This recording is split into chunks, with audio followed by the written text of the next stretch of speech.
세 번역 말씀으로 한 목소리를 함께 봉독하도록 하겠습니다. 사도행전 1장 8절입니다.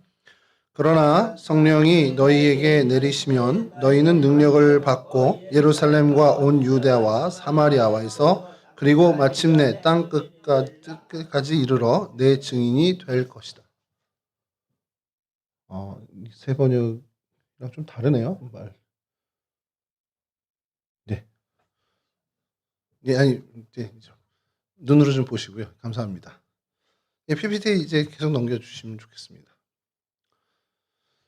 예, 뭐 저희가 너무 잘 아는 말씀입니다. 그리고 오른쪽에는 이스라엘 이제 지도를 누가 이렇게 예쁘게 잘 해놔서 붙여놨는데 이게 점진적으로 넘어가는, 그러니까 예루살렘부터 출발해서 유대 땅 그리고 사마리아, 유대 땅을 넘어서 사마리아 그리고 마침내 땅 끝까지 가서 증인된 삶을 살게 된다라는 거예요.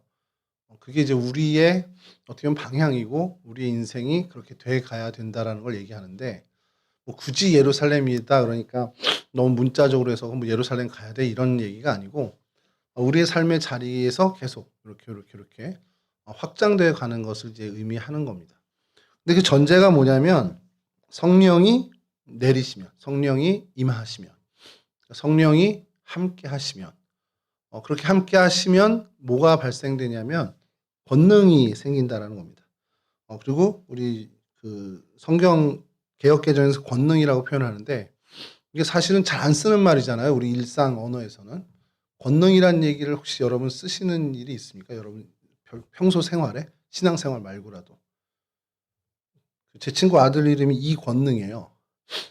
그래서 애 이름을 왜 권능이라고 지었냐.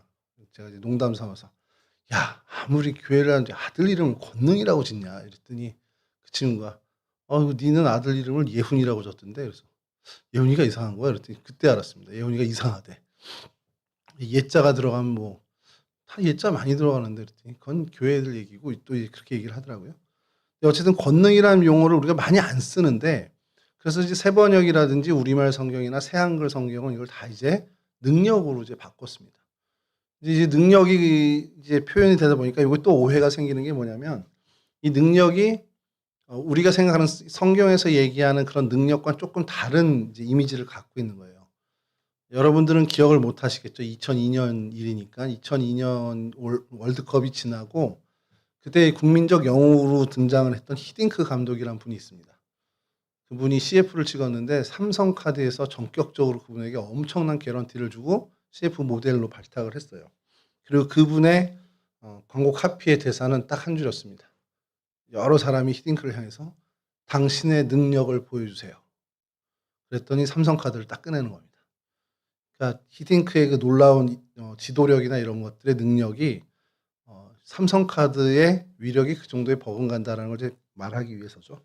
그러니까 세상에서 얘기하는 능력은 우리가 신앙생활에서 얘기하는 능력과는 좀 다릅니다. 그러니까 정말 어떤 많이 모으게 되고 또 무언가를 이루어내고 이런 것들을 능력으로 이제 보게 되는데, 사실은 기독교에서 정확히 얘기하는 능력은 오히려 그런 모든 것이 없이도 그리고 모으지 않고도 우리 높은 자리에 올라가지 않고도 사실은 견뎌내고 살아내는 것을, 그 힘을 오히려 능력이라고 얘기를 하죠. 그러니까 조금은 이제 이미지가 다른데 뭐 그건 뭐 차후에 얘기를 하시고, 여하튼 오늘은 그 능력에 대해서 좀 이야기를 하려고 합니다. 그래서 요한복음 4장 13절과 14절에서 주님께서 이제 말씀을 하시는데 이제 뭐 두 가지 역사를 하는데 다음 페이지 좀 넘겨주시면 두 가지 물로 비유를 합니다. 샘물과 그리고 생수의 강으로 표현을 해요. 요한복음 4장은 샘물이라고 이제 표현을 하는 표현이 있고요. 요한복음 7장에 가서는 생수의 강이라고 표현합니다. 근데 샘물과 강 요 두 가지를 좀 대비해서 주님께서 이제 비유를 드셨는데, 그래서 뭐 오늘 우리 그 예수님의 사람 책에도 뭐 장황하게 막 이야기를 합니다만 샘물과 강 다음 페이지 보여주시면 이미지는 GPT가 그려준 겁니다.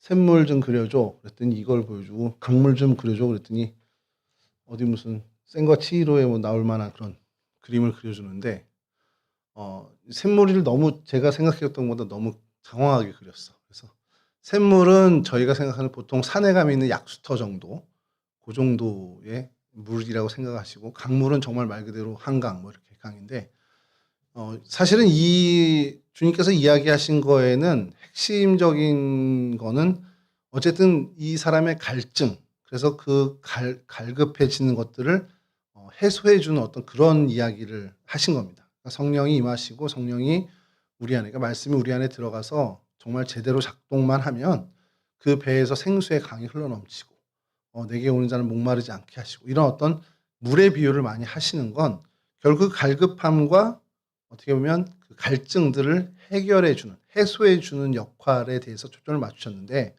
굳이 왜 샘물과 강물 이렇게 분리해서 주님께서 말씀하셨을까? 그냥 다 물이라고 하셔도 될 텐데. 근데 약간의 이제 그 성경학자들은 여기에 대해서 이야기를 하는 것이 샘물의 규모와 강물의 규모에 대해서 얘기를 하는 겁니다. 그러니까 샘물은 사실 개인적인 어떤 삶의 갈증을 해소하는 도구로 쓰인다는 거죠.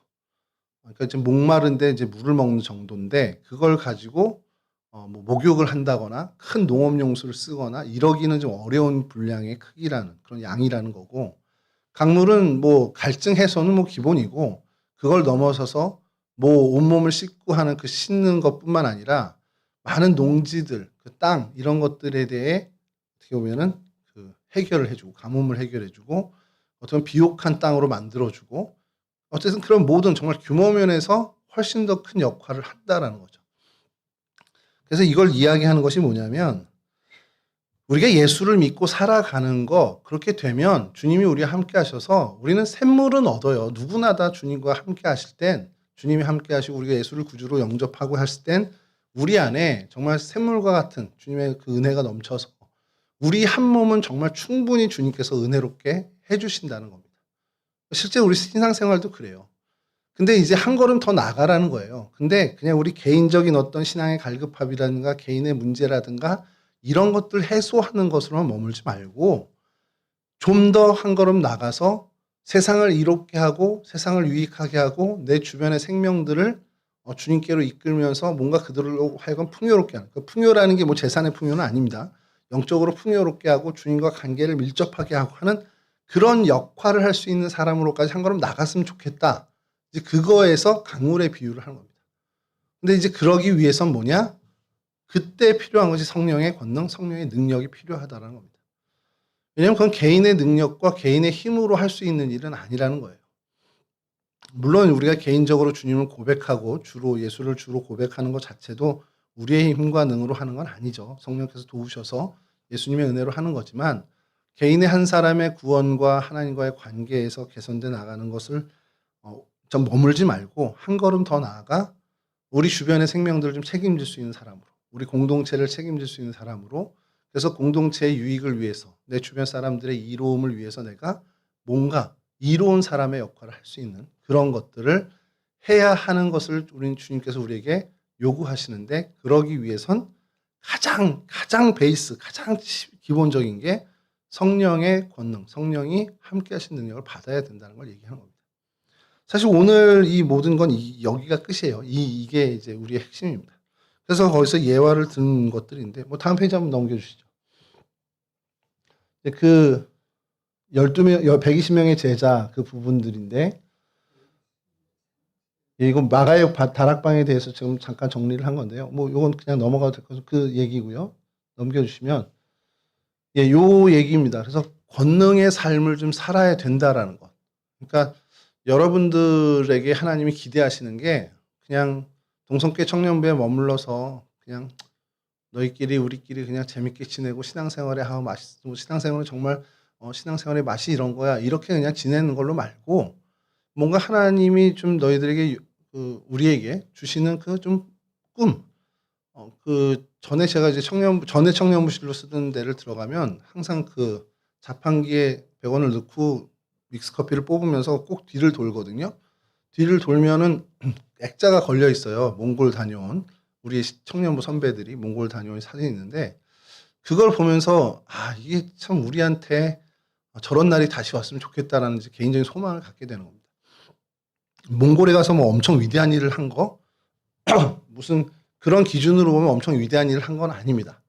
근데 몽골에 다녀온 그 발걸음으로 하나님께서는 분명히 다녀온 사람들, 그리고 우리가 갔던 방문했던 그곳에, 어린 양 교회뿐만 아니라 그 교회들에 분명히 하나님이 선한 일을 해 나가신다라는 걸 우리가 보게 된다는 거죠. 그러니까 우리 안에만 머무르고 우리끼리 신앙의 맛을 즐기고 어떤 그런 것만 하는 게 아니라, 뭔가 하나님이 우리에게 사명 같은 걸 맡겨주셨을 때 그걸 해낼 수 있는 공동체까지로 우리가 좀 가는 그런 좀 소망을 가졌으면 좋겠다라는 겁니다. 그리고 그걸 위해선 성령의 임재가 필요하다라는 거죠. 다음 페이지 넘겨주시면요. 예, 다음 페이지. 예, 이제 성령 충만의 이제 사건에 대해서 이야기를 하는데, 아까 이제 마가의 다락방을 얘기하려고 여기서 좀 얘기를 하겠습니다. 예수님과 동행한 제자들이 예수님과 몇 년을 동행했는지 여러분 기억하시죠? 대답하셔도 됩니다. 제하쌤. 예수님의 제자들이 예수님과 몇 년을 같이 지냈는지 혹시? 여기 있습니다. 복음서의 제자들은 3년 동안 주님과 동행을 합니다. 여러분 3년을 매일같이 주님과 같이 있었어요. 이게 사실은 지금 생각하면 어마어마한 축복을 받은 거잖아요. 3년 동안 정말 공동체 생활을 같이 하는데 매일 눈 뜨면 주님이 옆에 계신 거야. 지금도 사실 그런데 눈에는 안 보이니까 이제 저희가 힘든 거지. 근데 3년을 동고동락을 했는데 그 결과가 어땠습니까? 3년 동안 주님과 함께 했어요. 여러분, 주님과 함께 한 거는 인류 전체 역사 몇 년이죠? 4,000년을 둔다고 해도 이 땅에 육신을 입고 온 그 하나님, 우리 성자 하나님을 내 눈에서 목격한 것도 대단한 건데, 그분과 함께 먹고 마시고 함께 지낸 그 선택받은 사람들이 인류 역사에 그 사람들밖에 없어요. 주님 오시는 날까지. 여러분, 엄청난 축복이죠, 이게. 저만 감격스러운, 이게 저만 대단한 걸로 여기는 것 같은데. 여러분 생각해보세요. 인류의 이 지구별을 스쳐 지나간 정말 많은 인생이 있을 겁니다. 몇 억, 몇 조 단위가 아니겠죠. 근데 정말 셀 수 없는 그 많은 인생들 중에 딱 이 시대에 목격한 사람들도 대단하죠. 120명의 사도도 제자들도 대단한 건데, 이 12명의 사도는 한번 생각해 보세요. 3년을 주님과 정말 동고동락을 한 정말 선택받은 12명이었습니다. 그럼 이 사람들은 그것만으로도 엄청난 사람들이죠. 근데 그 3년의 결과가 어땠는지 성경은 뭐라고 얘기하냐면, 예수가 잡히시던 날 밤에 다 도망갑니다. 그리고 저주하고 도망가고, 베드로는 심지어 저주하면서 3번을 부인을 해요. 유다는 예수님을 팔아먹기까지 했어요. 그래서 저는 그게 사실 제일 의문이었던 것 중에 하나입니다. 아니, 딴 사람도 아니고 딴 존재도 아니고 우리 주님과 3년을 같이 동고동락을 하고 주님 말씀하시는 것을 듣고 그렇게 살았는데 어떻게 그 결과가 이렇게 좀 딱한 처지의 모습이냐 이거예요. 너무 어처구니가 없는 거죠. 그 얘기를 제가 이제 친구들하고 좀 하면 그런 얘기 하더라고요. 야, 신학대 4년에 대학원 3년, 7년을 해도 목회 현장 가서 도망가는 놈들 많이 봤어. 그런 얘기도 하고. 야, 그렇게 하고도 예수 팔아먹는 사람 많이 봤어. 얘기를 하더라고요. 그거는 그냥 예수님에 대해서 공부한 거고, 성경에 대해서 공부한 거고, 이거는 내 눈앞에 정말 만져지고, 눈으로 보고, 함께 식사한 주님이잖아요. 그렇게 3년을 지냈는데 차원이 다르죠. 근데 그 12명의 사도가 그러면 위대한 사도가 되긴 되잖아요, 결국. 그러면 주님을 만났던 3년이 물론 밑바탕이 됐겠지만 그것보다 더 결정적인 사건이 있었다라는 거예요. 그게 뭐냐면 오순절 성령 임재. 그래서 제가 농담 삼아서 야, 성자 하나님보다 성령 하나님이 더 센 거야? 이런 얘기들을 이제 농담 삼아 하는데, 예수님과 3년 내내 붙어 있었음에도 불구하고 전혀 변화되지 않았던, 물론 이제 조금 변화됐겠지만 그렇게 전적인 인격 변화라든지 전적인 사람이 전복되는 어떤 그 변화에 전혀 기미가 없었던 사람들이 오순절 성령 하나님이 임재하는 그 마가의 다락방 사건 한 번만으로 완전히 뒤집힌 인생이 되더라는 거예요. 그럼 얼마나 강력한 능력이시길래 사람의 인생이 이렇게 완전히 180도 바뀌게 되냐라는 거죠. 물론 주님과 3년을 공생애 동안 동고동락한 그 일들이 우리 밭으로 치면 김매기, 농사로 치면 김매기 한 것처럼 밭을 갈아내고 준비된 기간이었을 수도 있죠. 근데 여하튼 이 성령의 임재라는 임팩트가 엄청난 거라는 것은 우리가 인정할 수밖에 없다는 겁니다. 그리고 나서 오순절 그 성령 임재 사건 이후에 벌어진 일이 뭡니까? 죽음도 두려워하지 않고 모두가 다 순교의 자리에 나가서 복음을 전했습니다. 예수를 구주로 전했던 사람들. 그들로 인해서 세계사의 역사는 바뀌게 됩니다. 다음 페이지 보여주시면요. 예, 성령 충만해 주신 능력. 요거는 뭐 다음에 우리가 공부할 기회가 있는데 뭐 죄에 대한 성경에서 얘기하는 겁니다. 죄에 대해 승리하고 마귀에 대해 승리하고 세상에 대해 승리하고 자아에 대해 승리하는 요런 것들을 다음 페이지요. 또 새로운 능력도 이거는 뭐 그 차후에 또 얘기할 이야기 되고요. 다음 페이지 보여주시면 요거를 좀 말씀을 드리고 싶은 거예요. 1907년입니다. 한국 평양 대부흥회라고 불리는 게 있고요. 1903년인가요? 원산 대부흥회가 있습니다. 하여간 1903년, 5년, 7년 뭐 요때에 한국에 엄청난 사건들이 벌어져요. 그 전에 기독교는 들어왔습니다. 복음은 들어와서 많은 믿는 사람들이 생겨났죠. 그리고 교회도 세워지기도 했고요. 그런데 이 원산 부흥회와 원산 부흥과 평양 대부흥 운동이 오순절 성령 하나님이 임재한 마가의 다락방과 같은 사건이 한국 교회사에 벌어지게 돼요. 그때부터 한국 교회는 달라집니다. 한국 교회가 그 전까지는 기독교? 이건 신문물입니다. 외국에서 들어온 굉장히 괜찮은 어떻게 보면 실용성 있는 학문 정도로 이제 소위 말하는 식자층의 사람들이 이거는 굉장히 좋은 사상이야. 그래, 우리나라가 신분 제도가 있고 이런데 만민이 평등하지. 그런 어떤 깨어있는 사람들의 지적인 어떤 만족감을 주는 그런 부분이 더 컸던 게 사실입니다. 근데 이 1907년, 1905년, 1904년, 1903년 요 기점으로 이것은 더 이상 어떤 실학이라든지 실용성의 학문으로서의 매력이 아니라 진짜 말 그대로 성령의 권능을 경험한, 그래서 완전히 다른 교회로 바뀌게 되는 거죠. 그게 이제 한국 교회의 완벽한 변신이 되는 겁니다. 여러분 그 기간 동안에 한국 교회가 이제 막 대부흥을 일어나고 복음이 정말 전국으로 정말 확산돼 나갑니다. 그리고 한국의 역사는 그때 사실 일제 강점기를 경험하게 되죠. 누가 역사학자 그런 얘기를 해요.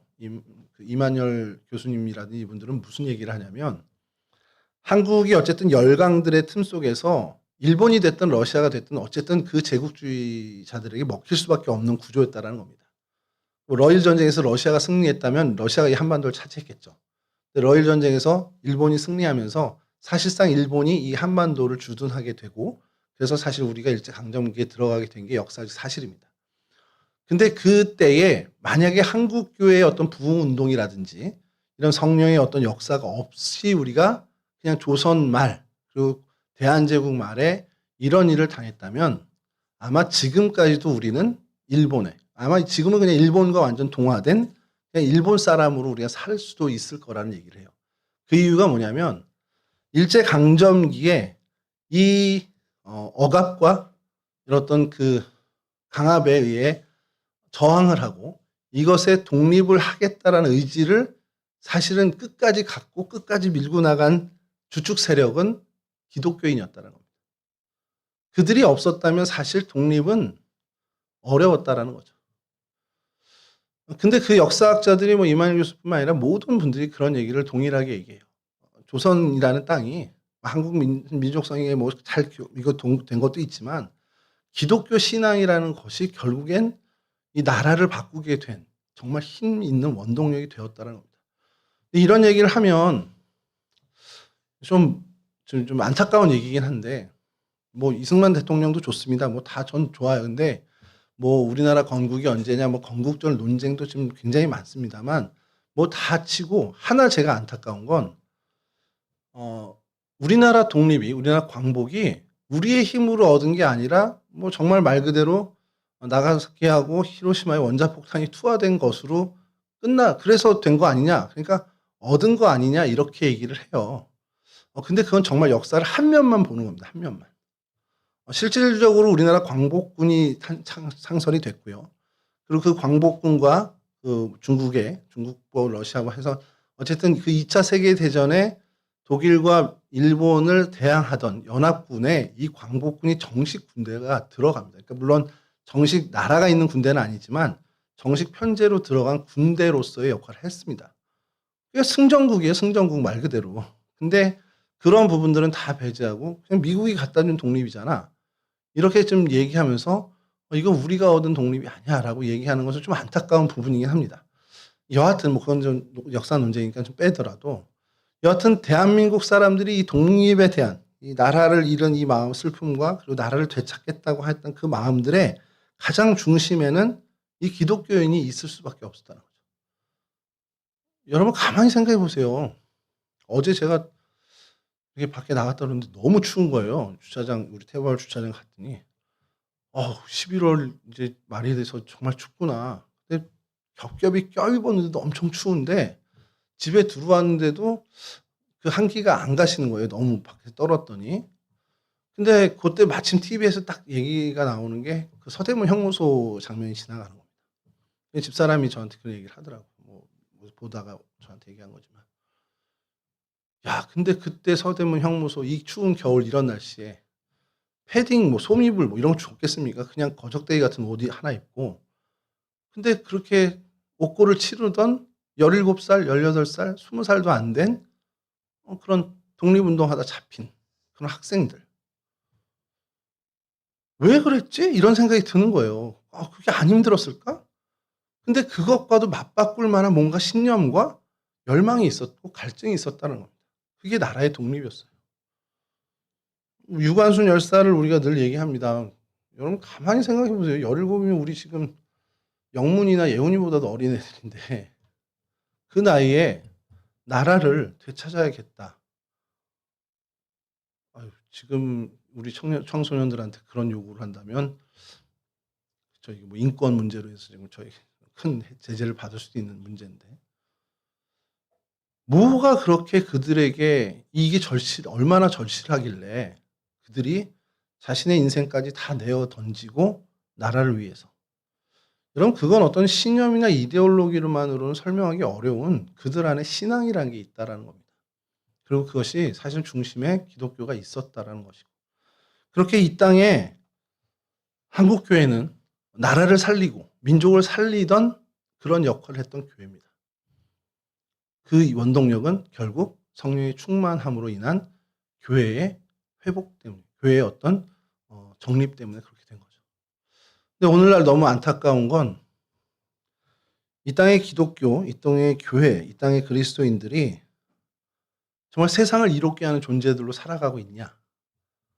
이 세상에 정말 유익을 주는 존재들로 이 대한민국 안에 자리매김하고 있냐라고 한다면 너무 그거는 대답하기 힘든 상황이 되어버렸습니다. 제가 목사인데도 자신 있게 얘기를 못하는 거예요. 이 땅에 해가 되고 있는 거 아니야라고 누가 얘기할 때 그렇진 않아라고 자신 있게 얘기하지 못하는 상황까지 가 있다라는 겁니다. 그럼 그걸 원인을 찾아보면 결국 성경에 돌아가면 성경으로 돌아가서 그 원인을 찾으면 결국 성령 하나님의 능력을 우리는 상실했다라는 겁니다.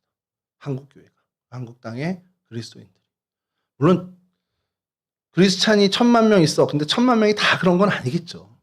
근데 주요 메인스트림이 그렇게 돼버렸다라는 겁니다.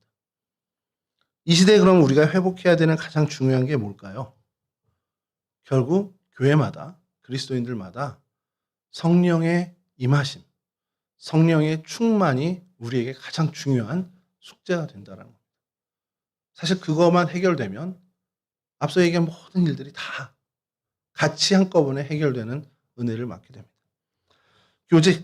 교재에 나온 아주 짧은 에피소드가 하나 있어요. 어느 성도분이 은혜를 받았어요. 그래서 나 이제 직장에서 밥 먹을 때, 점심시간에 밥 먹을 때 식사기도 하고 밥 먹어야지 다짐을 한 거예요. 내적으로. 식사기도를 하러 그제 식당에, 구내 식당이든 뭐 직장 앞 음식점이든 갔겠죠. 여러 사람들과 같이 갔을 수도 있고. 근데 갔는데 식사기도를 하는 게 부끄러워진 겁니다. 너무 창피한 거예요. 스스로 느낄 때. 그래서 기도할 자신이 없어서 점심시간마다 화장실에 먼저 가서 식사기도 감사를 하고 테이블로 와서 밥을 먹었다는 거예요. 그 자리에서 하는 게 사람들에게 어떻게 비춰질지 부끄럽고 두려워서. 사람들의 시선과 혹은 사람들이 어떻게 이상하게 보는 그 비판이나 어떤 조롱이 있을 수도 있었겠죠.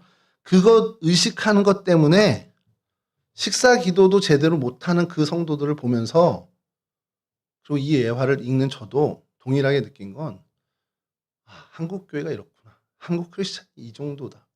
여러분 성령 충만 없이는요. 성령의 임재 없이는 성령이 우리와 함께 해주시는 것 없이는 정말 그 식사 기도도 제대로 못하는 게 우리의 현실입니다. 식사 기도조차도 제대로 하지 못하고 사는 게 우리의 현실이고요. 그래서 그 모든 것에 사실은 성령 충만이 전제되어야 한다는 겁니다. 예, 요 이야기 한국교회 나중에 뭐 기회가 되면 한 번 더 우리가 좀 한국교회 초대교회, 한국교회 초기 교회 얘기를 좀 더 했으면 하는 시간 바람도 있는데 여러분들이 지금 상상도 못하는 어마어마한 일들이 한국교회 초기, 한국 초창기, 한국교회 초창기에 엄청난 일들이 너무 많은 에피소드들이 있습니다. 한번 나중에 저희가 좀 다룰 시간이 있었으면 좋겠습니다. 다음 페이지 넘겨주시면 마지막 페이지인데 이게 마지막 페이지인가요? 그러면 그거 한 장을 제가 빼먹었나 보네요. 그래서 여러분들에게 묻는 질문이 하나 마지막입니다. 여러분 인생이 어떻게 됐으면 좋겠다라는 혹시 그런 꿈이 있습니까? 내가 신앙생활을 하면 그래도 인생 한 번인데 예수 믿고 난 이런 인생 좀 됐으면 좋겠다라는 생각들이 있을 거 아니에요.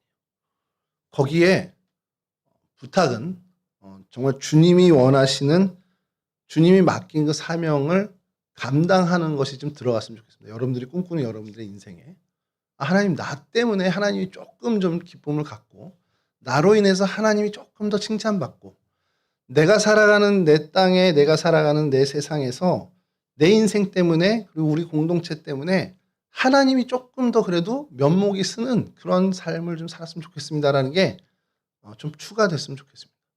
그리고 그것은 결국 성령 충만함으로 가능하다. 그러니 여러분들의 인생에 많은 꿈을 꾸십시오. 꾸되 성령 충만함을 제발 놓치지 않는. 그래서 하나님 성령 충만 자꾸 얘기는 듣는데 읽을 수는 있는데 이게 뭔지 잘 모르겠습니다. 그럼 하나님한테 한번 좀 매달렸으면 좋겠어요. 맨날 그 주일마다 목사님 성령 충만 얘기하고 성령이 임한 얘기하고 주님이 나와 함께 하시는 거 얘기하는데 나 그거 잘 모르겠으니까 좀 경험하게 해주세요라는 소망을 좀 가졌으면 좋겠습니다. 여러분 장담하건대 그럼 여러분들의 인생은 일단은 외적으로 볼 때는 변화가 없어 보일 수 있습니다. 뭐 그냥 제가 그대로 뭐 작년이랑 올해 똑같은데 근데 여러분들이 느끼고 사는 삶은 완전히 다른 삶을 삽니다. 그건 보장할 수 있습니다. 여러분들이 느끼는 행복감, 여러분들이 느끼는 만족감, 여러분들이 느끼는 보람, 성령 임재의 전과 후는 완벽하게 달라진다는 거. 그걸 여러분이 좀 여러분들의 인생에 특히 청년의 때에 경험하는 그런 은혜를 누리셨으면 좋겠습니다. 그런 은혜를 소유하는 그 은혜의 주인공들이 다시 되시길 주님의 이름으로 간절히 축원합니다. 기도하고 마치겠습니다.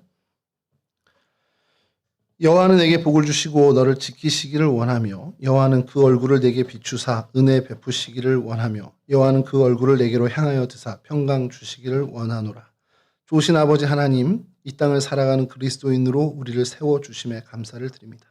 하나님, 이 땅을 살아가는 그리스도인답게 그리스도인의 삶을 사는 저희들이 되길 간절히 원합니다. 특별히 이 젊음의 날, 이 청년의 때에 성령 하나님의 임재를 경험하게 하시고 성령 하나님의 충만함, 성령 하나님의 그 뜨거운 역사를 경험하는 그러한 일들이 우리 청년들의 인생 가운데 그 10년 가운데 일어날 수 있도록 하나님 도와주시옵소서. 그렇게 성령 하나님과 동행하며 그 인생이 정말 주님 주시는 그 기쁨으로 가득하고 주님만이 주실 수 있는 그 행복으로 가득 찬 인생 될 수 있도록 하나님 붙잡아 주시옵소서. 이제는 우리 주 예수 그리스도의 그 크신 은혜와 우리 아버지 하나님의 그 극진하신 사랑하심과 성령 하나님의 교통하시며 인도하시며 도우심이 성령 충만을 꿈꾸며 성령 충만을 소망하는 이 젊은이들의 머리 위에 이들의 인생 위에 이들의 앞으로의 삶 위에 이제부터 영원히 함께하여 주시길 예수님의 이름으로 축원하옵나이다. 아멘.